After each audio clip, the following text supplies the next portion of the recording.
I will follow the pattern of socialism sa governance.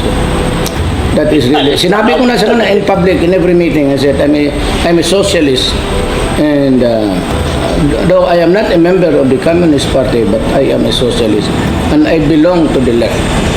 Alam na ng mga tao, sir, sabi ko, this will be the first time in the history of our country na merong leftist the president. Walang masama sa left. We are more tolerant to the doubts of government, but we will follow what is right for our people. Ano ko, sir, is to raise really the marginalized poverty. May angat ko lang naman ng konti after 6 years, maligaya na ako, sir. Around 20 months later. Binakbakan ni Communist Party of the Philippines Founding Chairman Joma Sison si Pangulong Duterte kaunay sa pagkansela ng peace talks sa pagitan ng gobyerno at CPP, NPA, NDF. Git ni Sison, pipirmahan na lang sana ang mga dokumento sa social economic reforms at ceasefire nang ipatigil ng Pangulo ang negosasyon. Babala niya maghanda na sa mas matinding opensiba mula sa hanay ng mga komunista.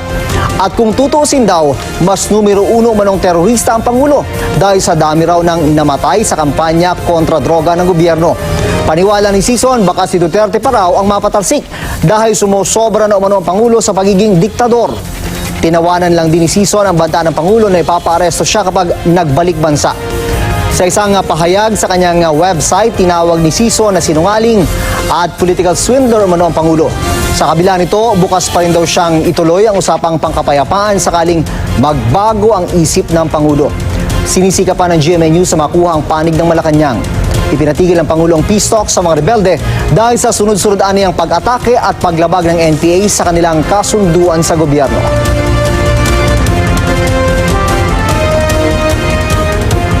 Itindi, labanan. Kasi yung nakikita na ng masang Pilipino no, walang hangarin si Duterte kundi pumatay sa mahihirap at magpataw ng pasistang diktadura sa Pilipinas.